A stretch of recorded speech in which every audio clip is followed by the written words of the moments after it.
ঠিক খায়াম চকে আমরা যেখানে দাঁড়িয়ে রয়েছে, অন্যান্য দোকান যেমন বন্ধ রয়েছে, একটি বাঙালি দোকান আমাদের নজরে পড়লো, যার নাম হচ্ছে মিড সিটি।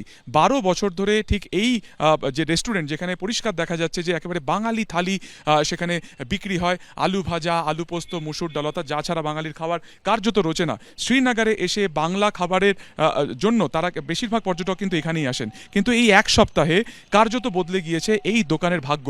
এবং এই দোকান দেখা যাচ্ছে যে কোনো এখানে বিক্রিবাট্টা নেই, এবং এই দোকানের যিনি মালিক তাপস পাল, যিনি কিনা কাঁথির বাসিন্দা, তিনি কার্যত দোকানপাট বন্ধ করে কলকাতা ফিরে যাচ্ছেন। হ্যাঁ, ফিরে যাচ্ছি। এক সপ্তাহ আগে তো প্রচুর ভিড়ভাট্টা ছিল, কিন্তু এখন বর্তমান পরিস্থিতি অনুযায়ী জানি না কবে ঠিক হবে। এখন ট্যুরিস্ট মোড একেবারেই নেই শ্রীনগরে।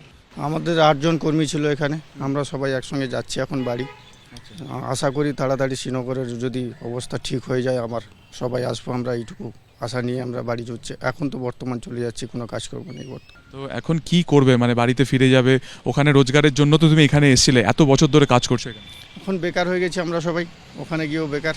এখন তো হুট করে কেউ কাজ দেবে না আপনাকে। যত তাড়াতাড়ি কাশ্মীরের হালত ঠিক হবে, আমরা আবার আসার চেষ্টা করব। ভগবানের কাছে এই প্রার্থনা করি, আর কি করবো।